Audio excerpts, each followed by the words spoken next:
예, 그 데릭 프린스 목사님의 축복에서 저주라는 유튜브 영상이 있어요. 여러분 1편, 2편이 있는데 꼭 보셨으면 좋겠고, 하나님께서 신명기에 내가 축복은 어떻게 천대까지 가겠다고 하셨어요. 내 말을 지키는 자는. 그런데 내 말을 어긴 자는 저주는 3, 4대까지 이른다고 했어요. 실은 3, 4대와 1000대는 엄청난 차이잖아요. 근데 하나님이 그렇게 은혜롭고 자비로우세요. 그런데 거꾸로 또 이 3, 4대까지 흘러가는 저주도 우리가 풀어야 되겠다. 그래서 데릭 프린스 목사님 그 동영상에 보면 이런 말씀이 있어요. 자기가 그 저주와 축복에 대한 성경의 메시지를 전했을 때 한 청년이 그 메시지를 듣고, 내가 아버지와 어머니에게 잘못한 한 것을 풀어야 되겠다. 그래서 거기서 제가 기억은 안 나지만 수천 킬로 떨어진 곳에 어머니 아버지가 계신 거예요. 돌아가셨어요. 무덤밖에 없는 거예요. 그러니까 자기가 무덤을 찾아가가지고 자기가 어머니 아버지께 잘못했던 것을 회개하고 자기가 하나님 앞에서 그것을 풀었다는 것이죠. 그때부터 그 청년의 삶 가운데 그동안 묶여있던, 마치 저주처럼 묶여있던 재정적인, 관계적인, 사업적인 것들이 주님이 풀어주신 것을 보게 된 거예요. 주님이 풀어주고 안 풀어주고가 아니라 묶여있는 것을 우리가 풀 수 있도록, 주님이 그랬잖아요. 너희가 땅에서 묶으면 풀면, 우리에게 주신 하나님의 권세거든요. 그래서 그 동영상 꼭 보시면 좋겠어요. 거기에 이렇게 말합니다. 이 땅에 있는 우리에게 주신 가장 큰 축복은 하나님으로부터 축복을 받는 것이다.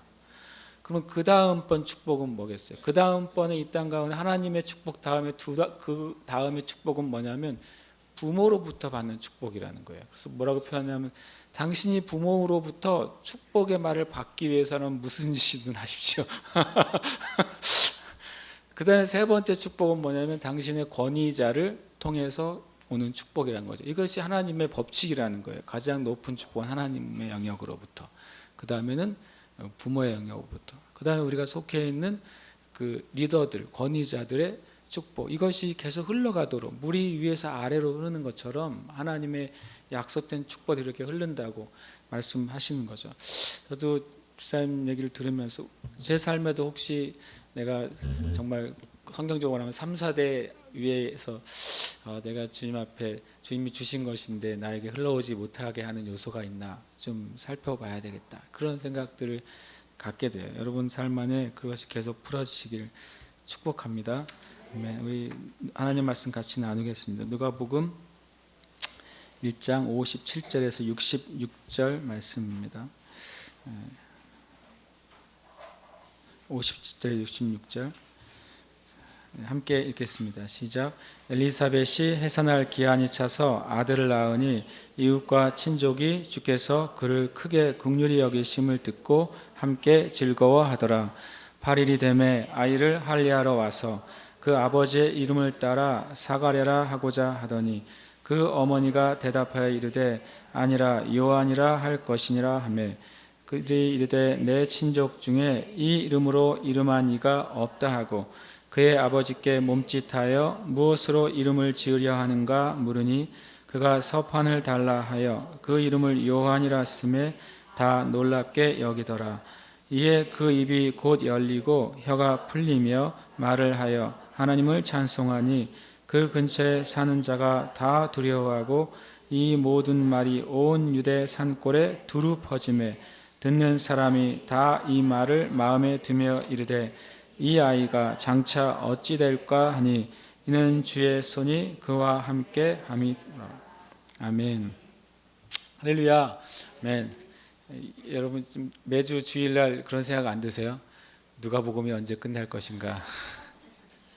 작년 말부터 누가복음 말씀을 시작했잖아요. 그리고 제가 누가복음 말씀을 시작할 때 누가의 문서는 누가복음이 끝이 아니라 원래 누가복음과 사도행전이 하나의 책이었어요. 초대교회 때는 하나의 책이었다가 이제 성경 신약이 정비가 되면서 성령님께서 예수님을 통해 하신 일은 복음서 안에 누가복음으로 이름을 지어졌고, 성령님께서 교회를 통해서 하신 일은 교회의 역사는 사도행전, 사도들과 교회를 통해 하신 일들은 사도행전으로 이렇게 나눠졌어요. 그러니까 누가복음과 사도행전은 원래 하나의 책이죠. 신약에서 가장 큰 책은 누가복음이에요. 그리고 신약에서 바울 사도의 서신서의 전체 양보다도 누가복음과 사도행전 합치면 몇 장입니까? 누가복음 24장, 사도행전 28장 합치면 52장. 엄청나죠. 엄청난 양의 실은 성경이에요. 그래서 제가 주님이 하라고 하셔서 시작을 했는데 이거 한 5년 걸리겠다 속으로. 우리 하소들이 요영하잖아요. 요영. 요한복음으로 영어 끝내기. 그래서 저는 누영을 합니다. 누가복음으로 영어 끝내기를 하고 있어요. 그래서 근데 누가복음과 사도행전 안에 우리 믿음의 삶 가운데 또는 특별히 영적인 영역과 하나님의 그 성령님의 역사 가운데 모든 주제들을 다 터치하고 있어요. 정말로 모든 주제들. 그래서 너무나 감사한 것 같아요. 제가 제 자리 옆에다가 이제 말씀들을 이제 프린트해가지고 여러 영어 버전이나 그런 프린트 놓는데 5개가 프린트돼 있어요. 하나는 누가복음과 사도행전. 계속 제가 봐야 되니까. 그 다음에는 수요일날 하는 시편 말씀이 이제 35편까지 왔잖아요. 그래서 제가 겁도 없이 시편을 시작해가지고 150편 남았어요. 그런데 150편인데 한 주에 못 끝나니까 2주에 한 편씩 가고 있단 말이죠. 2주에 한 편 가면 수치상으로는 300주면 되는데 그렇죠, 300주. 그런데 중간에 또 강적들이 있습니다. 뭐 시편 119편 176절입니다. 그래서 강적들이 있고 중간중간에 그걸 봤을 때 150주, 300주 가지고는 안 되겠구나. 내가 보기에 한 350주 생각을 할 거거든요. 그래서 내가 오래 살아야 되겠다. 창세기부터 계시록까지 가야지 속으로 그 생각하고 있어요. 그 다음에 또 하나 이제 금요일 날 그 극동방송 직원들하고 같이 공부를 시작했잖아요. 그건 이제 빌립보서를 하고 있습니다. 빌립보서 기도해 주세요. 극동방송 직원분들이 한 14분 정도 됩니다. 제주 극동방송 직원들이. 근데 다 모여요 그 시간에. 일단 룰이니까 아침에 경건의 시간을 가져야 되니까 극동방송 전 지부 직원들은 그 시간에 이제 저한테 시간을 주신 건데 이제 2주 됐습니다. 여러분 기도해 주셔서 그분들 안에 하나님의 말씀과 성령님의 그 기름 부음이 풀어지면 그분들이 하는 방송 안에서 성경에 그랬잖아요. 소리가 없고 말이 없고 들리는 소리가 없을지라도 뭐가 통한다고요? 온 땅에 하나님의 말씀이 통한다고 그랬어요. 근데 그 말씀 그대로 지금은 전파를 타고 하나님의 말씀들이 흘러갈 수 있잖아요. 그래서 그분들을 통해 그들 하는 방송을 통해 정말 영혼 구원의 역사가 일어나도록 같이 기도해 주시면 좋겠어요. 저는 일단 뭐 빌립보서만 하는 것으로 말씀을 드렸기 때문에 빌립보서도 3개월 한다 그러니까 뭐 빌립보서를 3개월 하냐고 그러더라고요. 그래서 제가 딱 2주 했거든요. 2주 해서 몇 절까지 나간 줄 아십니까? 2절까지 나왔어요. 빌립보서 1장 2절. 그런데 그분들이 이제 감사하게도 시간이 너무 짧다 그래서 다음 주엔 시간 10분을 더 주시겠다 그랬어요 저한테. 그래서 여러분 그러니까 빌립보서 그 다음에 이제 영광예배 때 제가 나누는 것 또 부산 가정교회 나누는 것은 창세기예요. 그래서 창세기가 지금 이제 계속 매 장부터 가고 있어요. 그래서 제가 그 말씀들이 이제 반복적으로 묵상하고 읽고 연구하게 돼요. 그래서 참 재밌는 것 같아요. 목적을 가지게 되는 것이 굉장히 즐겁고 재밌고. 근데 누가복음은 정말 거대한 산이에요. 그래서 제가 주님 너무 감사합니다. 군대에서 그 군장 메고 산을 오를 때 산 꼭대기가 보인단 말이죠. 바로 눈앞에 있는 것 같은데 아무리 가도 끝이 없어요. 군대에서 군장을 메고 산을 오르면 마치 그 기분이에요. 근데 이 말씀이 참 먼저 저에게 계속해서 주님이 저에게 말씀하시는 말씀들이 굉장히 많아요. 그래서 너무 감사한 시간이죠. 57절부터 66절의 이 말씀 가운데 보면 드디어 이제 엘리사벳이 우리로 치면 이제 한 4개월 만에 낳습니다. 애를 낳는데 엘리사벳이 해산할 기한이 차서 아들을 낳아요. 제가 주보에 그런 말을 썼죠. 때와 기한에 대해서 우리가 교훈을 받아야 되겠다. 해산할 기한, 성경에 때와 기한이라는 단어들이 여러 군데 나옵니다. 사도행전 1장 7절에 보면 이런 말씀이 있어요. 이르시되 때와 시기는 아버지께서 자기의 권한에 두셨으니 너희가 알 바 아니요 라고 말해요. 제자들이 예수님이 이제 부활하시고 40일 동안이나 하나님 나라의 일을 계속 말씀하셨어요. 그랬더니 제자들은 어떤 기대가 있겠어요. 아, 드디어 주님이 고난도 받으시고 죽으시고 부활하는 놀라운 일이 일어났으니까 드디어 이제 하나님 나라가 임하는구나. 드디어 이제 로마의 압제로부터 벗어나는구나. 드디어 우리의 노예 같은 삶으로부터 해방되는구나. 주님이 하나님 나라가 언제 오겠습니까? 라고 물었어요. 그랬더니 주님이 이런 실망스러운 말씀하시는 거예요. 이르시되 때와 시기는 아버지께서 자기의 권한에 두셨으니 너희가 알 바 아니요. 이 땅에 많은 그리스도인들, 그리고 저도 그렇고 주님이 언제 오시나 궁금하잖아요. 근데 전에 이 말씀을 묵상할 때 주님이 알 바 아니라고 그랬잖아요. 그죠? 너희가 알 바 아니요. 그런데 내가 그동안 되게 알려고 했던 거죠. 여러분, 우리가 말씀대로 산다는 게 뭔지 아세요? 말씀대로 산다는 것은 내 삶에 필요한 말씀을 끌어다가 사는 게 아니에요. 요절 몇 개를 외우고 있다가 내가 어떤 상황에 부딪히면 요절을 딱 갖다 놓고 요거대로 기도해서 응답받아야지, 이런 게 말씀대로 사는 게 아니라 말씀이 먼저고 그 다음에 내가 그 말씀을 따라가는 것이어야 돼요. 그것이 말씀대로 사는 거예요. 주님이 말씀하셨잖아요. 때와 기한은 아버지께 맡겨져 있으니 너희가 알 바가 아니래요. 이런 표현을 했죠. 알 바 아니라는 소리는 두 가지예요. 너희의 첫 번째 관심사가 그것이 될 필요는 없다. 두 번째로는 때가 되면 다 알려줄 건데 왜 이렇게 징징대느냐, 그 소리예요. 성경에 주님 여러 번 말씀하셨어요. 주님이 나의 종들에게 나의 때를 말할 것이라고. 내가 그때가 되면 내가 알려주겠다고 말씀하셨잖아요. 근데 우리가 그것을 신뢰하지 못하고 계속 미리 알려고 하는 것이죠.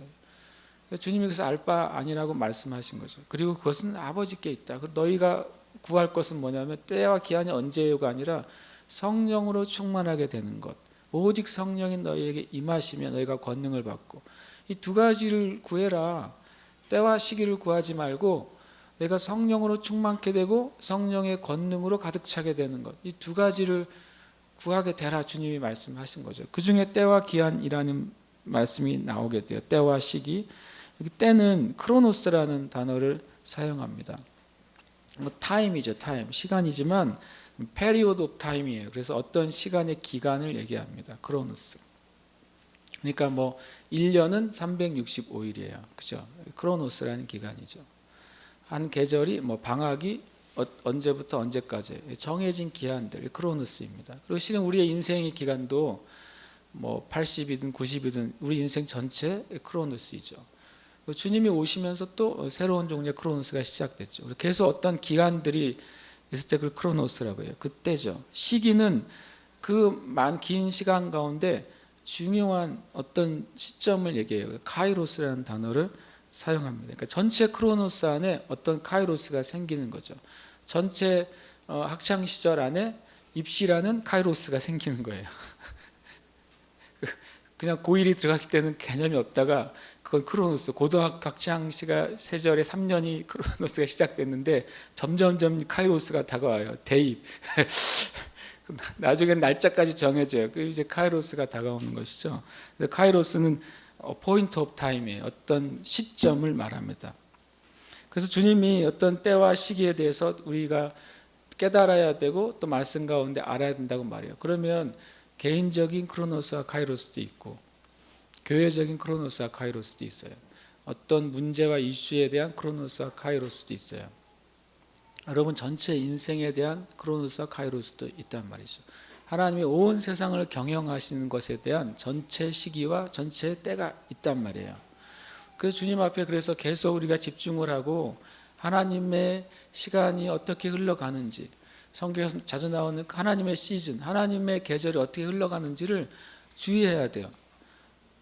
여름에 겨울 모피를 입고 다니면 사람들에게 주목은 받겠지만 굉장히 이상한 사람이 될 거예요. 그렇죠? 그 사람은 시즌을 이해하지 못하는 사람인 거죠. 아니면 뭔가 정신적으로 문제가 있는 거죠. 이 세대가 주님이 그렇다고 여러 번 말씀하셨어요. 너희가 이 때와 시기를 구별하지 못하느냐, 너의 삶 가운데 지금이 무엇을 해야 될 때인지를 구별하지 못하느냐라고 말씀하시는 거예요. 예수 믿는 사람들이 잘 살 수는 있지만 때와 시기를 구별해서 살 수 있는 사람은 의외로 많지 않습니다. 선하게 살 수는 있지만, 바르게 살 수는 있지만 때와 시기에 합당하게 우리의 삶을 드리는 사람은 의외로 많지 않은 것입니다. 큰 교회, 부흥하는 교회, 또 작은 교회 많이 있지만 때와 시기를 구별해서 그때 합당하게 하나님의 흐름을 쫓아가는 교회들도 또한 많지 않는 거예요. 왜냐하면 주님이 많지 않다 그러셨기 때문에 그래요. 제가 생각한 게 아니라 주님이 많지 않다는 거예요. 너희들이 분별력이 없다고 주님이 여러 번 말씀하셨어요. 그래서 우리가 이것을 좀 알면 좋겠어요. 또 하나 때와 시기에 대해서 말씀하시는 구약의 말씀이 있어요. 신약의 때와 시기가 있다면 구약에도 있어야 될 거 아니에요. 그죠? 모든 진리는 구약과 신약에 동일해야만 여러분 받으십시오. 성경의 진리는 구약에 있는 것이면 신약에 있습니다. 그리고 있어야만 합니다. 그리고 반드시 있습니다. 성경의 진리는 신약에 있다면 구약에 있어야만 돼요. 그리고 있습니다. 그리고 반드시 있어야 돼요. 왜냐하면 구약과 신약은 하나님 안에서 한 진리이기 때문에 그래요. 근데 구약에서는 전도서 3장 1절에 이 두 가지 단어가 또 함께 나와요. 범사의 기한이 있고 천하 만사가 다 때가 있나니라고 말해요. 날 때가 있고 죽을 때가 있고 쭉 전도서 말씀이 흘러가지 않습니까? 여기서는 이제 히브리어니까 다른 단어를 사용하겠죠. 그래서 여기서 때라는 말을 할 때는 제만이라는 단어를 따라서 이것은 정해진 때라고 말을 합니다. 마치 크로노스하고 비슷해요. 근데 이게 약간은 섞여서 쓰여질 때도 있어요. 그 다음에 뒤에 있는 때는 에트라는 단어를 사용하는데 시간, 정해진 때, 기회라는 표현을 씁니다. 근데 한 가지 때가 더 있어요. 크로노스와 카이로스, 제만, 에트 다음에 한 가지 더 결정적인 때가 하나 있습니다. 결정적인 때는 요한복음 16장 21절에 나와요. 요한복음 16장 21절에 이렇게 말씀하십니다. 여자가 해산하게 되면 그 때가 이르렀으므로 근심하나 아기를 낳으면 세상에 사람 난 기쁨으로 말미암아 그 고통을 다시 기억하지 아니하느니라. 여기에서의 때는 크로노스나 전체 크로노스, 어떤 시기 카이로스하고 다른 단어를 사용하세요. 그때 때는 호라라는 단어를 사용합니다. 호라는 뭐냐면 바로 아기가 나오는 그걸 말하는 거예요. 바로 그때, 그 시점을 얘기합니다. 쉽게 말하면 아기를 갖게 되는 전체 기간은 크로노스예요. 아기가 나올 것으로 예측되는 마지막 이제 산딸은 카이로스예요. 그러나 실제 몇 년, 몇 월, 몇 시, 몇 분 그때 아이가 나오는 거, 아이가 나와서 응애하는 것은 알 수가 없죠. 그때가 호라예요. 제가 이거 일절가 이렇게 설명 오래 했느냐? 여러분 삶 가운데도 제 삶 가운데도 이 시기들이 계속 있다는 거예요. 1년 평생 한 번인 게 아니라 그것이 계속 겹쳐지죠. 우리의 어떤 시기가 시작돼요. 크로노스가 시작됩니다. 그리고 그것이 열매 맺고 결과가 나오는 카이로스의 시기가 있고 실제 그날이 딱 그것이 끝나는 호라의 시기가 있어요. 그러니까 주님 앞에 주님께 집중하고 우리가 주님께 인도함을 구하고 주님께 순종해야 되는 이유가 있다면 바로 그거예요. 우리가 주님의 때를 놓치지 않아야 돼요. 우리를 향한 하나님의 인도하심을 놓치지 않아야 되는 거죠. 만약에 어부가 밀물과 썰물의 때를 이해하지 못한다면, 간조와 만조를 이해하지 못한다면 그 어부는 그 어업에 완전히 실패하게 될 거예요. 그렇죠? 우리가 쓰는 달력에는 그게 안 나와 있지만 제주도의 이 어민들이 쓰시는 그 달력을 보면 뭐가 되는지 아세요? 날 뒤에 밑에 무슨 깨알 같은 숫자들이 적혀 있어요. 매일매일 간조가 언젠지, 만조가 언젠지, 밀물이 언젠지 그게 자세하게 나와 있단 말이죠. 만약에 우리가 보는 것처럼 그 어민들이 위에 있는 글자, 그 달력의 큰 글자만 보고 인생을 살면 망하는 거예요. 그렇죠? 그들은 뭘 보는 거예요? 큰 글자보다 밑에 있는 작은 글자를 늘 유심히 봐야 돼요. 이 시간이 밀물의 때인지 썰물의 때인지, 언제 꽉 차는 때인지, 언제 완전히 빠지는 때인지. 그 어민들에게 눈에 있는 큰 글자보다도 뭐가 더 중요해요? 이 작은 글자가 더 중요해요. 그래서 우리의 삶 가운데 여러분의 때 가운데 중요한 시기들을 놓치면 안 되는 거예요. 그냥 세상이 뭐 돌아간다, 이번에 올림픽이 있다, 이렇게 세상에 흘러가는 큰 것만 그냥 뉴스로 들으면서 뭐 있지 이러고 살다 보면 하나님이 여러분을 향하신 하나님의 때와 시기를 완전히 망각하게 돼요. 마귀가 원하는 게 뭐겠어요? 그 큰 것만 보라는 거예요. 작은 것은 뭐냐면 주님께서 여러분의 말씀을 통해서 여러분에게 주신 여러분의 시간들이에요. 교회도 마찬가지입니다. 교회도 어떤 뭐 교단이나 교파나 어떤 큰 행사 같은 것만 제가 만약에 맨날 체크하고 다니고 있다. 그러면 하나님이 우리 교회를 향한 하나님의 인도하심과 교회를 향한 주님의 흐름을 내가 생각하지 못하고 있다. 그러면 저는 되게 멍청한 목사인 거죠. 그렇잖아요. 멍청한 목사예요. 그런 데만 쫓아다니면서 내가 가서 뭐 아무것도 아닌데 그렇게 다니기를 원한다. 필요할 때는 주님이 가라 그러면 가야 되겠죠. 그러나 이 교회를 향한 하나님의 인도하심, 교회를 향한 하나님의 부르심, 주님의 계절을 내가 보지 못한다면 우리는 그래서 보이는 것보다 보이지 않은 영역에 대한 흐름을 정말로 잡아야 돼요. 그래서 주님의 삶 가운데 보이는 것은 나타난 것으로 말미암아 된 것이 아니니라. 히브리서 1장 3절에 그렇게 되어 있단 말이죠. 보이는 모든 존재하는 것은 나타난 것, 스스로 저절로 되어진 것이 아니라는 거예요. 보이는 모든 것들은 오히려 보이지 않는 영역으로부터 시작돼서 그것이 나타났다는 거예요. 여러분 이 땅에 여러분이 가지고 있는 모든 물건이 어디서 시작됐어요? 모든 물건이 어디서 시작됐어요? 아이디어에서 시작됐어요. 아이디어는 어디서 시작돼요? 우리의 생각에서 시작되죠. 생각은 보이지 않는 영역이에요. 놀랍게도 이 땅에 존재하는 모든 것은 보이지 않는 것으로부터 시작됩니다. 우리가 그것을 마귀는 망각하게 만들어요. 그래서 계속 보이는 것에 집중하게 만들고 환경에 집중하게 만들고 주변에 집중하게 만들어서 진짜 나를 향한 우리를 향한 우리 가정을 향한 교회를 향한 이 민족을 향한 주님의 흐름을 전혀 보지 못하게 만드는 거예요. 여러분 우리가 주님 앞에 깨어 있을 때 주님께서 그 흐름들을 잃어버리지 않게 하실 줄 믿습니다. 아멘. 그래서 우리가 때와 기한에 대한 교훈은 성경에서 계속 나와요. 그때마다 이것을 기억하세요. 이 크로노스와 카이로스 호라의 시기를 기억하세요. 그래서 주님 나의 시기 가운데 제가 주님의 그 때를 놓치고 싶지 않습니다 라고 하는 거죠. 인터넷에서 제가 어떤 기사를 봤는데 찌르레기 때가 해가 질 때 수십만 마리가 한꺼번에 이동하는 그림을 한 사진 작가가 찍은 게 이스라엘 어느 지역에서 찌르레기 떼기 수십만 마리가 한꺼번에 이동하는 것을 딱 찍었어요. 정말 멋있는 장면이 나왔어요. 진짜 멋있었거든요.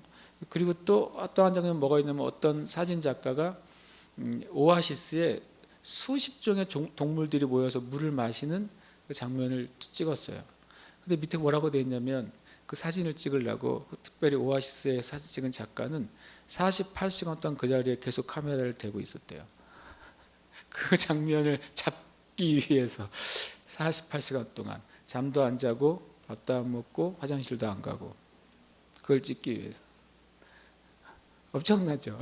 근데 그 사진 한 장이 뭐 인터넷을 통해 수많은 전 세계 사람들의 마음에 엄청난 감동을 준 거예요. 여러분 예수 믿는 사람은 더 집중해야 돼요. 하나님께 집중하십시오. 그냥 하나님을 찾으세요. 너는 위의 것을 찾으라 그랬어요. 땅의 것 찾지 말고 위의 것을 찾으라. 찾으라 할 때 쓰는 단어가 aim이라는 단어를 써요. aim은 뭐냐면 보는 게 아니라 겨누는 거예요. 화살을 관역을 향해 선수들이 겨누잖아요.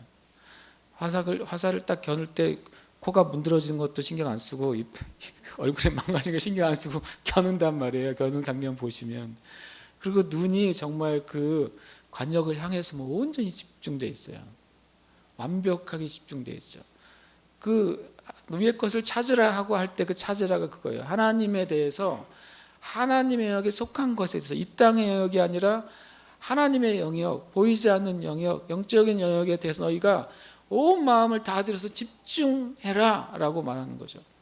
그럴 때 아까 찬양할 때 우리 나누셨지만 하나님의 영역에서 이루어진 것들을 우리가 깨닫게 되는 거예요. 그럼 이 땅에서 일이 쉬워지는 거죠. 여러분 그렇게 하시길 축복해요. 이 엘리사벳이 해사할 기한이 찼어요. 얼마나 기다리던 자녀예요. 그래서 아들을 낳았고 이웃과 친족들이 다 모였습니다. 거기서 재미있는 일이 벌어져요. 왜냐하면 이제 이름을 짓게 되는데 이름을 짓는 것은 실은 부모의 몫이에요. 당시에는. 그리고 8일이 된 다음에 짓게 돼 있어요. 왜냐하면 8일간은 주님 앞에 구별된 시간이고 할례를 통해서 하나님의 자녀인 것을 구별한 다음에 그 다음에 이름을 짓게 돼 있는 것이죠. 그때 이제 이런 표현을 써요. 그들이 다 아버지의 이름을 따서 사가랴라 하자. 사가랴 주니어로 하자는 거죠. 사가랴 2세 이렇게. 아버지가 제사장이고 그리고 또 이 계보를 잇게 되니까 그래서 그렇게 한 것이죠. 전에 말씀한 사가랴의 의미가 하나님을 기억하는 자, 또 하나님이 기억하시는 자라는 뜻이에요. 그 사가랴를 짓자고 했을 때 뭐 당연히 뭐 특별한 게 없으면 동의해야 될 텐데 이때 엘리사벳이 거절하고 요한이라고 짓겠다고 말합니다. 엘리사벳 뜻이 뭔지 기억나십니까? 제가 나왔는데 엘리사벳은 하나님의 맹세하시는 하나님 이런 뜻이에요. 엘리사벳의 이름 자체가.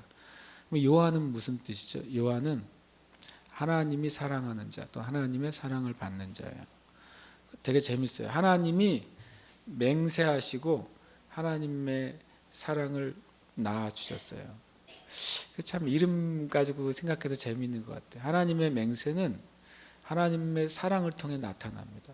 하나님의 이 말씀 가운데 여러분을 향하신 약속, 여러분이 말씀 가운데에서 여러분이 믿음으로 이것은 나를 향한 주님의 약속이라고 취한 말씀은 우리의 삶 그 하나님의 맹세예요. 그것은 약속하시고 맹세하셨다. 히브리서에 보면 이 변하지 못할 두 가지 사실 때문에 하나님은 반드시 약속을 지키신다 그래요. 그 두 가지 사실은 주님이 약속하시고 맹세하셨다는 거예요. 아브라함에게 내가 너에게 자녀를 주겠다라고 약속하셨어요. 그리고 한참 동안 주님 아무 말씀 없으세요. 그러나 나중에 아브라함이 쪼개놓은 그 짐승 사이로 주님이 불꽃으로 타는 불꽃으로 지나가시면서 뭐 하세요? 맹세하십니다. 이 두 번, 첫 번째 약속과 두 번째 맹세를 통해서 하나님 반드시 그것을 이루신다는 거예요. 그런데 주님의 맹세가 어떻게 우리에게 나타나냐면 하나님이 약속하신 맹세는 우리 안에 주님께서 우리를 사랑하신다는 증거로 항상 역사하십니다. 우리가 하나님의 약속이 우리에게 이루어질 때 우리가 얻게 되는, 우리가 출산하게 되는 것은 뭐냐면 하나님의 사랑이에요. 하나님의 사랑이 우리 삶을 통해 출산하는 거예요.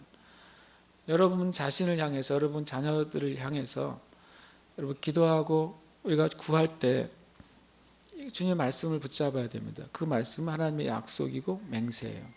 그 말씀 우리 삶에서 나타날 때, 출산할 때, 호라의 시기가 올 때, 여러분이 크로노스와 카이로스 시기 가운데 인내하면서 주님을 신뢰하면서 주님을 기다리면서 기도할 때, 호라의 시기가 왔을 때 그것은 하나님의 사랑이 우리 가운데 출산되는 것이기 때문에 엄청난 기쁨이 있는 것입니다. 아까 말한 것처럼 요한복음 16장에는 해산할 때는 근심이 있다는 거예요. 고통이 있잖아요. 그러나 낳고 나면 사람이 난 기쁨으로 말미암아 그 고통을 다시 기억하지 아니하리라.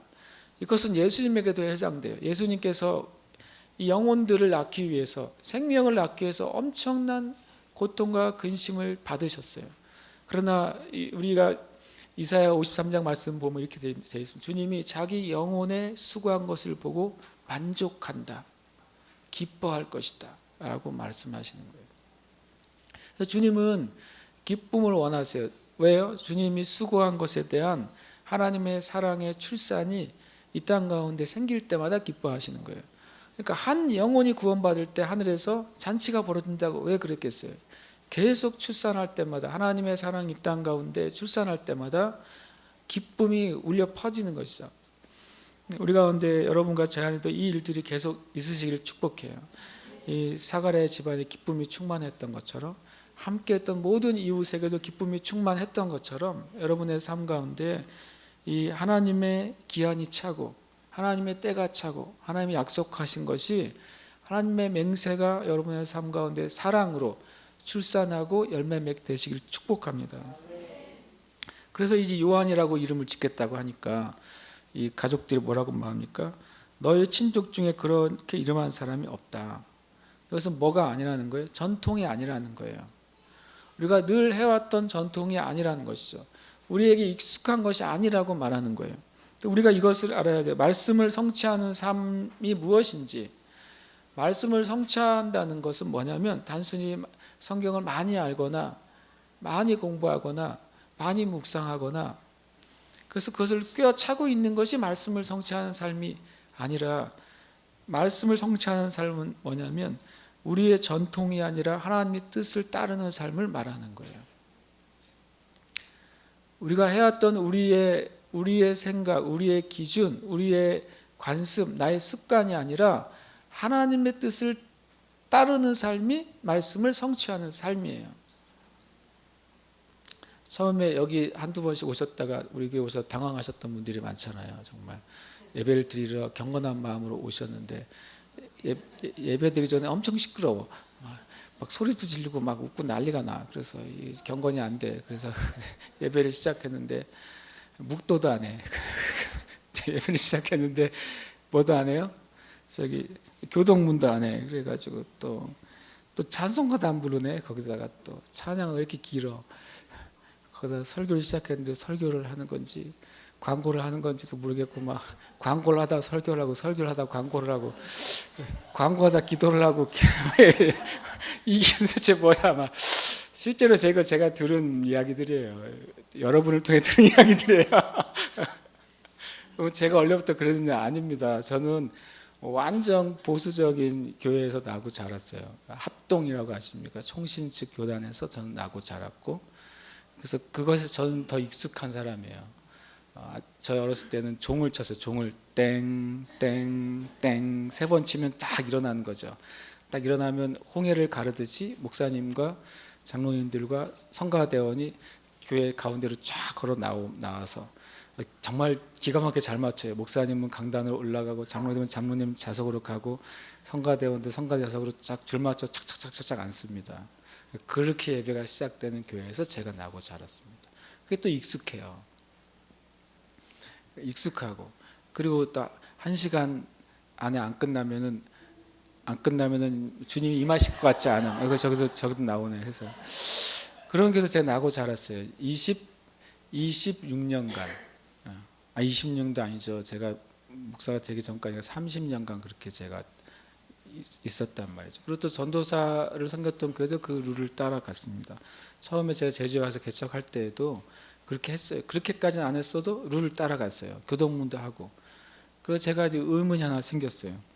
그것이 싫다는 것이 아니라 성경은 어떻게 예배하고 있는가가 궁금한 거죠. 성경은 어떻게 예배하고 있는가. 예를 들어서 교동문이 어떻게 시작됐을까 봤더니 성경엔 교동문은 없어요. 물론 교동문에 있는 성경들은 다 시편의 말씀들이잖아요. 시편의 말씀은 마찬가지로 같이 낭독하고 노래하고 찬양했던 시간 맞으니까 그렇게 한다고 해서 잘못된 것은 아니죠. 근데 제가 궁금한 건 그거였어요. 성경에서는 어떻게 주님을 예배했는가. 또 거꾸로 예수님은 하나님을 어떻게 예배하셨는가. 우리가 말버릇처럼 하는 말 있잖아요. 이 땅의 교회가 마틴 루터 이후에 개신교회가 세워지면서 늘 입버릇하면 하는 말이 뭐예요? 오직 성경이잖아요. 오직 성경, 오직 은혜, 오직 믿음. 이게 마틴 루터의 종교개혁의 3가지 사상이죠. 오직 성경, 오직 성경이에요. 그리고 우리 입버릇처럼 하고 있어요. 오직 성경. 근데 오직 성경을 안 해요. 우리의 삶 가운데 만약 여러분의 오늘 하루 일정 가운데 10가지가 있다 그런다면 여러분이 그 10가지 일정 안에 주님의 인도함을 몇 가지를 받으면 돼요? 10가지를 다 받으셔야 돼요. 이미 정해져 있는 것이죠. 정해진 걸 가면서도 우리는 주님 이 제가 만난 가운데 주님 함께 해주세요라고 우리는 주님께 인도를 구해야 하는 게 뭐예요? 정상인 거죠. 그렇죠? 정상이에요. 이미 주님이 그 은혜가 꽉 찬 자리라고 해도 우리는 그렇게 구해야 돼요. 주님 저 자리에 제가 갔는데 주님 은혜를 구합니다. 주님의 인도하심을 구합니다. 주님께서 성취하시고 행하신 걸 저는 구합니다라고 우리 기도하는 것이 실은 정상적인 삶이란 말이에요. 그렇게 할 때 우리가 있어야 될 자리 가지 않아야 될 자리를 구별할 수 있죠. 안 그렇겠어요? 내가 오늘 10개 일정은 여기는 세상적인 일정이 3가지, 주님과 관계된 일정이 3가지, 내 개인적인 일정 4가지, 이렇게 구별하면 안 되는 것이죠. 아멘. 그래서 여러분이 교회나 성도들이나 전혀 관계없는 여러분의 개인적인 삶이나 사업이나 자비라 그것을 주님께 인도함을 구하세요. 그것이 하나님의 일이 되도록, 그것이 하나님의 역사가 일어난 일이 되도록 그렇게 하는 것이 우리가 오직 성경의 삶이잖아요. 제가 그때부터 고민을 했어요. 개척하고 나서부터 어떻게 드려야 일단 사람이 없으니까 고민을 할 수 있었어요. 개척해서 사람이 아무도 없으니까, 의논할 사람도 없고 나 혼자 고민을 하는 거죠. 어떻게 하는 게 하나님께 잘 예배하는 건지 궁금했어요. 그리고 책을 찾아보고 읽었어요. 그때마다 놀라운 사실을 알게 됐어요. 어떤 분의 예배 재발견이라는 책, 어느 장로교 목사님이 쓰신 책인데 이런 말을 했어요. 성경 어디에도 예배 순서는 안 나와 있다는 거죠. 성경 어디에도 이렇게 예배해야 된다는 순서가 없다는 거였어요. 더 힘들지. 차라리 있어줬으면 성경대로 하면 되잖아요. 오직 성경이니까 순서를 주님이 정해주셨으면 그대로 하면은 내가 괴로움이 없을 거 아니에요. 근데 그 다음부터 이제 길을 찾아가는 것이죠. 성경에 찬양하는 것, 주님을 높이는 것, 주님 앞에 서서 예배드리고 손뼉을 치고 모든 악기를 동원해서 주님을 예배하는 것, 그걸 하나님 기뻐하신다고 말씀하신다는 것을 알게 됐어요. 근데 저는 하나도 훈련이 안 돼 있는 거죠. 제 자신이 30년간 거룩한 예배에 훈련이 돼 있었으니까 그것이 깨지는데 많은 시간이 걸렸던 것 같아요. 제 자신이. 지금도 100% 자유롭게 주님 앞에 깨져 있느냐? 아직도 그렇지 못한 것 같아요. 제가 전에 예수운동에서 사역을 간사로 3년 정도 할 때 어떤 컨퍼런스에 갔을 때, 컨퍼런스 인도하는 기억이 잘 안 나요. 어떤 외국 목사님이 와서 이런 얘기를 했어요. 자기가 국제 그 컨퍼런스에 갔을 때 충격을 하나 받았대요. 뭐였냐면 예배를 드리는데 전 세계에서 리더십들이 왔는데 그 중에 뉴질랜드에서 마오이 쪽에서 예수님 믿고 리더가 된 형제가 온 거예요. 그래서 예배를 드리기 시작했죠. 모여서 이제 예배를 드리는데 갑자기 마오이족 형제가 나오더니 이 무대 앞을 막 난리가 난 거죠. 뛰고 막 무슨 예배드리는 내내 뛰고 가만히 있질 않는 거예요. 사람들이 힘들어했다는 거예요. 가만히 있질 않으니까 이 사람이 무슨 부족 춤을 추듯이 막 뛰고 막 난리가 났어요. 사람들이 이제 어려우니까 가서 물었대요. 형제님 좀 다른 사람을 위해서 조금 잠잠하게 예배드리면 안 되냐? 그랬더니 그 마오이족 형제 이렇게 말했다는 거예요. 당신은 하나님을 만났다면서 하나님 만나기 기쁘지 않으세요? 하나님이 당신을 사랑하는 게 기쁘지 않으세요? 나는 하나님을 만나고 나니까 너무 기뻐서 가만히 앉아 있으라 그러면 못 하겠다. 내가 하나님을 찬양하고 있는데 지금 내가 그렇게 하나님을 찬양하기에 지금 있는데 어떻게 내가 가만히 있을 수 있느냐? 나는 여러분이 너무 신기하다, 존경스럽다. 어떻게 그 마음을 자제하면서 앉아있을 수 있느냐? 나는 그걸 참을 수가 없다. 그러니까 일부러 하는 것도 아니고 그 형제 안에 하나님을 만나고 난 기쁨이 있으니까 그걸 보여주기 위해서도 아니고 그냥 기쁜 거예요. 그래서 그분이 와서 이제 제가 대학생 때죠. 그 메시지를 전하면서 자기가 큰 도전을 받고 우리가 문제이구나. 내가 문제이구나 라고 나눴던, 제가 그런 문제를 갖고 있었던 사람이죠. 제가 그런 거예요. 마치 너의 친족 중에 이 이름으로 이름한 이가 없다. 그렇죠. 우리가 성령님을 따라 살기를 작정한다면, 우리가 말씀에 있는 것이 나에게 이루어지길 작정한다면 아마 우리는 이 이야기를 계속 듣게 될 거예요. 그렇죠? 너처럼 그렇게 하는 사람은 없어 라고 말하는 거죠. 기준은 뭐예요? 기준은 성경이 아니라 우리인 것이죠. 우리예요. 우리가 얼마나 많이 하나님을 믿으면서도 기준이 성경이 아니라 우리 자신인지 모르겠어요. 저 안에도 남아있을 거예요. 엄청나게. 주님께 자주 기도하는 게 그거예요. 주님, 제 안에 있는 이 종교의 영을 주님 완전히 제거해 주세요. 아직도 내 삶 가운데 남아있는 이런 생각까지 했어요. 제가 30년간 전통적인 교회에 있었다고 그랬잖아요. 전통적인 교회가 잘못됐다는 게 아니에요. 제가 이제 다른 종류의 예배와 삶으로 돌아섰잖아요. 이거 혹시 30년 걸리는 거 아니야?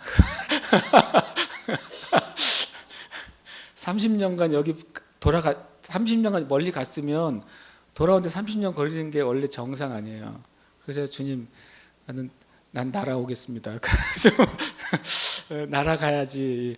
30년간 갔다면 이제 돌아올 때는 이제 빨리 날아서 몇 년 안에 돌아와야지. 이렇게 기도하는 거죠. 회심이 뭡니까? 회심, 회개. 회개는 내가 깨닫는 거예요. 잘못됐다는 것을. 주님 앞에 내를 고백하는 거예요. 회심은 좀 달라요. 회심은 내 삶의 생각을 완전히 바꾸는 거예요. 바꾸고 돌이키는 거예요. 회심이라는 원어의 의미가 뭐가 있냐면 새가 날아가다가 방향을 바꾸다라는 뜻이 있어요. 새가 날아가다가 깨달았어요. 잘못 왔네. 그리고 멈춰 있어요. 그런 경우는 있어요, 없어요? 없습니다. 그럼 돌아가셔야 돼요. 그 새는 떨어져서. 회심이란 건 뭐냐면 잘못한 거 알았어요. 그리고 가만히 고민하고 서 있는 건 회심이 아니에요. 잘못됐어요. 그리고 내가 주님 앞에 그것을 회개해요. 진심으로 회개해요. 그 다음에 그대로 가는 것이 아니라 돌아가는 거예요. 방향을 바꿔야만 돼요. 그래서 우리의 삶 가운데 여기 말하는 거, 내 친족 중에 이 이름으로 이름한 이가 없다. 그때 62절에 보면 그의 아버지께 몸짓하여 무엇으로 이름을 지으려 하는가 물으니 그 서판을 달라고 그래요. 그래서 거기에 이름을 요한이라고 할 것이라고 써요. 여러분, 우리 삶 가운데 이런 쓰는 일이 일어나야 돼요. 여러분, 말이 있기 전에 먼저 썼어요. 먼저 쓴 다음에 뭐라고 되어 있냐면 이렇게 되어 있습니다. 64절에 보면 이에 그 입이 곧 열리고 혀가 풀리고 말을 하여라고 되어 있어요. 성경에 있는 어떤 모습을 나타내는 단어들은 참 저한테 의미가 있다고 생각해요. 먼저 썼죠. 먼저 새겼어요. 그러니까 그 다음에 풀어지기 시작했어요. 여러분, 우리가 정말 말씀을 성취하는 삶을 살아야 돼요. 말씀을 성취하고 말씀에 기록된 것이 우리의 삶에 그것이 현실이 되고 그것이 해산하게 되고 그것이 역사하는 삶을 살아야 돼요. 그러려면 어떻게 해야 돼요? 여러분, 우리가 하나님의 뜻을 정말 따르겠다고 결심해야 돼요. 그래서 하나님 말씀하셨잖아요. 사가랴에게 가브리엘을 통해서 너의 단어가 나을 것이고 그 이름을 요한이라 하라고 그랬어요. 처음에 그것을 사가랴가 감당할 수가 없었습니다. 그래서 주님께서 사가랴를 위해서 입을 닫아 주셨어요. 사가랴가 엘리사벳이 아이를 배부르고 그 기산 찰 때까지 사가랴는 입이 닫혀 있었잖아요. 무슨 생각을 했겠습니까? 그 마음에 무슨 생각들이 일어났겠어요? 계속 9개월간 말하지 못하는 존재가 됐어요. 손과 발짓으로만 자기 의사를 전달하게 됐어요. 저는 사가랴에게 그 기간이 놀라운 은혜의 시간이 됐을 거라고 믿어요. 사가랴는 믿음이 자라나기 시작했어요. 주님이 말씀하신 것을 이루실 것에 대한 믿음이 자라나기 시작했어요. 그래서 사가랴는 제사장이에요. 당시 유대 민족에게 유대의 전통을 목숨처럼 지키는 사람들이 있었다면 누구겠어요? 사가랴 같은 제사장 지파들이죠. 사두개인들이란 말이에요. 바리새인들이란 말이에요. 율법학자들이란 말이에요. 이 사람들이 존재했기 때문에 유태인이란 유대 민족이 존재했단 말이에요. 전통을 생명처럼 여기고 살아온 사람들, 그 중에 한 명이 사가랴인 것이죠. 사가랴 엘리사벳을 누가복음에서 뭐라고 소개하냐면 그는 하나님의 말씀과 명령에 조금도 부족함이 없었다고 그래요. 다 지키며 살아온 거예요, 율법을. 근데 그들의 전통을 뭘로 깨요? 자기의 손으로 그것을 깹니다. 이름을 요한이라고 하겠다라고 하죠. 여러분, 말씀을 성취하는 삶이 시작될 때 하나님이 새 일을 하시는 거예요. 여러분, 전통이 죄라는 말이 아니에요. 제 말은 하나님의 뜻이 모든 것 위에 있다는 말을 하는 거예요. 하나님의 뜻이 모든 것 위에 있다. 여러분과 제가 그것을 최우선순위로 둘 때 진짜 하나님께로부터 온 전통도 지키게 될 거예요. 그러나 하나님의 뜻이 위에 있지 않으면 전통을 지키면서 그것이 뭐가 돼요? 주님이 정말 싫어하는 율법이 되는 것입니다. 하나님의 뜻 안에서 전통을 지킨다는 것은 하나님의 엄청난 은혜의 통로가 될 거예요. 그래서 중요한 것이 뭐예요? 하나님의 뜻이에요. 그런 말씀을 성취하는 삶의 결과가 뭔지 이 뒤에 제가 세 가지를 찾게 됐어요. 첫 번째로는 말씀을 성취하는 삶의 결과는 첫 번째는 64절이에요. 열리고 풀리고 말을 하게 되는 것입니다. 하나님을 찬양할 수 있는 일들이 시작돼요. 회복이 시작되는 것입니다. 사가랴 자체가 주님이 역사하신 것에 대한 사인이 됐어요. 주님의 말씀을 쫓아서 요한이라고 하겠다고 마침표를 찍는 순간 그동안 묶여있던 입이 열리고 꼬여있던 혀가 풀리고 그동안 마음에만 있던 말이 나오기 시작했어요. 여러분, 우리가 주님 앞에 말씀을 성취하는 삶을 사십시오. 여러분의 모든 삶의 영역마다 말씀에 순종하고 복종하세요.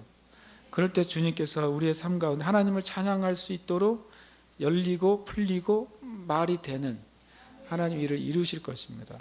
그리고 얼마나 열려야 될 많은 일들이 있습니까? 우리 안에 얼마나 풀려야 될 많은 묶임들이 있어요. 그러나 그것은 우리가 말씀을 성취하는 삶을 살기 시작할 때 나타난 첫 번째 결과입니다. 두 번째 말씀을 성취할 때 65절에 이렇게 되어 있습니다. 그 근처에 사는 자가 다 두려워하고 이 모든 말이 온 유대 산골에 두루 퍼지매. 전 이 말에 너무 감사했어요.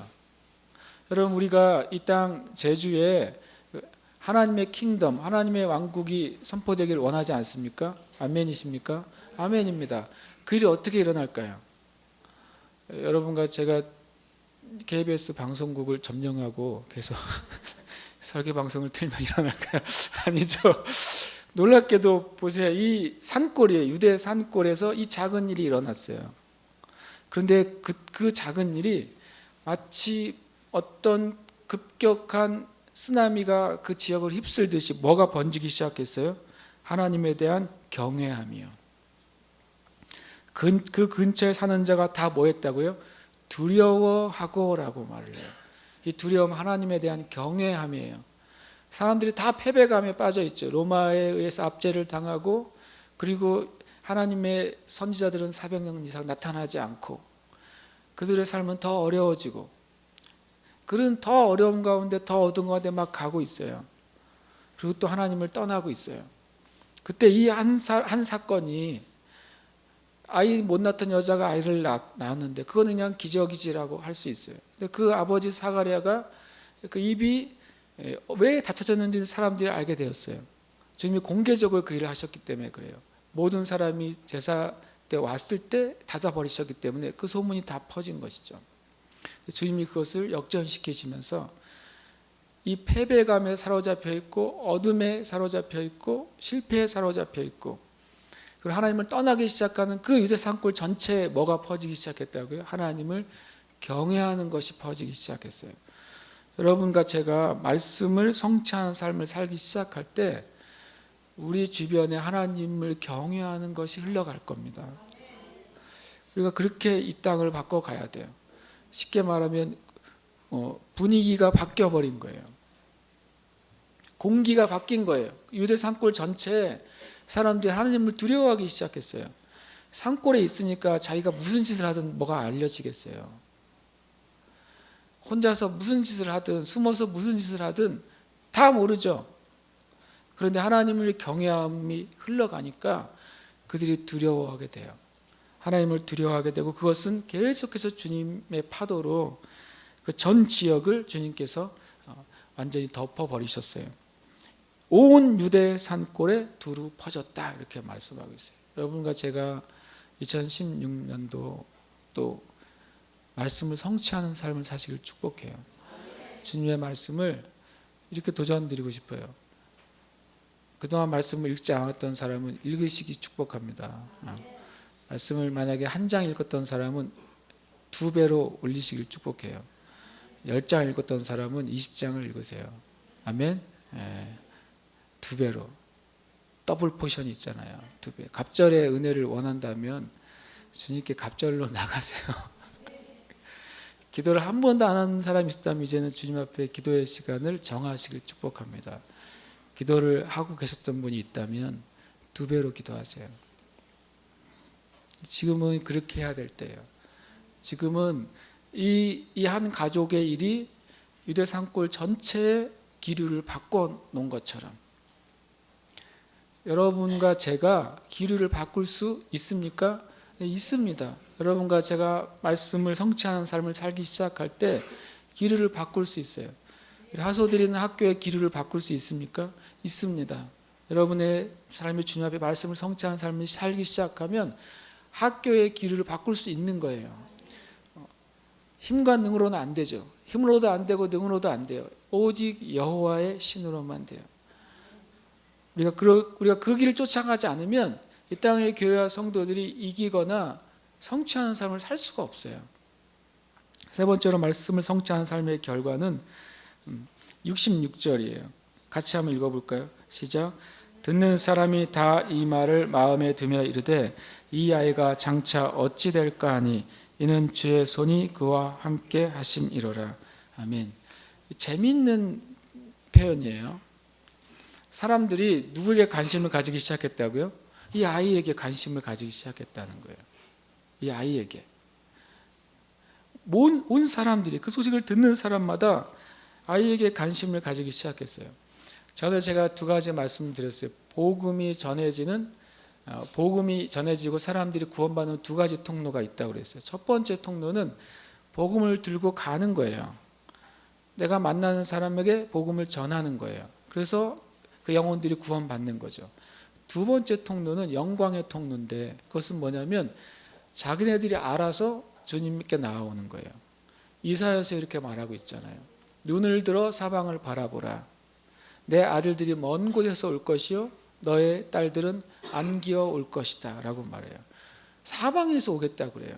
먼 나라에서 오겠다고 그래요. 첫 번째 통로에 순종할 때 2번째 영광의 통로가 열리는 것입니다. 첫 번째 통로는 각계전투죠. 그러나 2번째 통로는 큰 대로가 열리는 거예요. 저는 주님께서 남겨놓으신 부흥은 이 부흥이라고 저는 믿어요. 거꾸로 이 세례요한, 이 아기한테 온 유대 사람들이 관심을 가져요. 관심이 이쪽으로 모아지고 있어요. 관심을 갖는 거예요. 갑자기 나중에 보시면 요한이 사라져요. 사람들이 관심을 가져요. 요한이 도대체 어디 갔대? 걔가 광야로 나갔대. 이렇게 되는 거죠. 광야에서 뭐 한대? 하나님 얼굴을 구한대. 도대체 언제 나올까? 요한이 거의 30세 될 때까지 광야에 혼자 있었어요. 사람들의 관심이. 요한은 아무것도 안 하는데 사람들의 관심이 요한에게 있어요. 여러분 그리스도인들이 어떻게 살아야 되냐면 관심을 끌어야 돼요. 그것이 이 영광의 통로가 열리는 길이에요. 왜냐하면 예수 믿지 않는 사람들이 주변의 사람들이 여러분을 볼 때 희한한 것이죠. 아니 왜 쟤는 일이 잘 되는 거야? 이유를 궁금한 거예요. 왜 저 사람에게 내 하나님의 놀라운 뭔가 호의가 있는지, 왜 저 사람의 기쁨이 있는지, 왜 저 사람 인생 가운데 무엇인가 있는 것 사람들이 보게 돼야 돼요. 실은 이 한 사건 때문에 듣는 사람이 다라고 말하고 있는 거예요. 놀랍지 않습니까? 여러분 우리 교회가 그렇게 될 것입니다. 실제로 우리 교회가 관심을 갖고 있는 분들이 많더라고요. 오지는 않지만 관심을 갖고 있는 분들이 많아요. 특히 어떤 때 이후로 그랬냐면 지난주에 한 달 파업한 이후로 관심이 많아요. 여러분들이 한 달 동안 우리가 교회 안식월을 하면서 다 쉬었잖아요. 그리고 여러분이 다 제주에 있는 다른 지역 교회가 섬겼잖아요. 그 뒤로 그분들이 저를 알게 됐어요. 저를 그분들이 듣기만 하였다가 얼굴은 못 봤다가 진짜로 제가 어디 모임에 갔다가 인사를 하면 제가 새로 살린 교회 고은영 목사입니다. 그러면은 이렇게 해서 뭔 소린가 봤더니 그때 한 달 쉰 교회 이렇게 얘기하더라고. 그래서 내가 관심이 가고 있구나. 그래서 그거는 제가 사고를 쳐서 관심을 가진 거고 진짜 관심은 뭐여야 돼? 우리가 하나님의 말씀을 성취하는 삶을 살기 시작할 때 하나님께서 여러분의 관심을 갖게 하실 거예요. 이유는 뭐예요? 주님께 나오게 하기 위해서예요. 우리 삶 가운데 이 말씀을 성취하는 삶 그리고 삶의 결과들이 풍성하게 나타나게 되시길 축복합니다. 함께 이 시간 기도하겠습니다. 이 시간 기도할 때 하나님 이게 지혜를 달라고 기도했으면 좋겠어요. 여러분 주님 내 삶의 때를 주님의 때를 잘 타고 흘러가게 해 주시옵소서. 주님 때를 아는 하나님의 계절을 깨닫는 지혜를 주시옵소서. 그리고 두 번째 주님 내 삶 가운데 2016년도부터 말씀을 성취하는 삶을 살겠습니다. 이거는 하게 해 주시옵소서라고 기도하지 마시고 일종의 고백과 결정이 필요한 것입니다. 그렇죠? 주님 내 삶을 말씀을 성취하는 삶으로 살겠습니다. 우리 함께 이 시간 두 가지 가지고 함께 기도하겠습니다. 살아계신 주님 감사드립니다.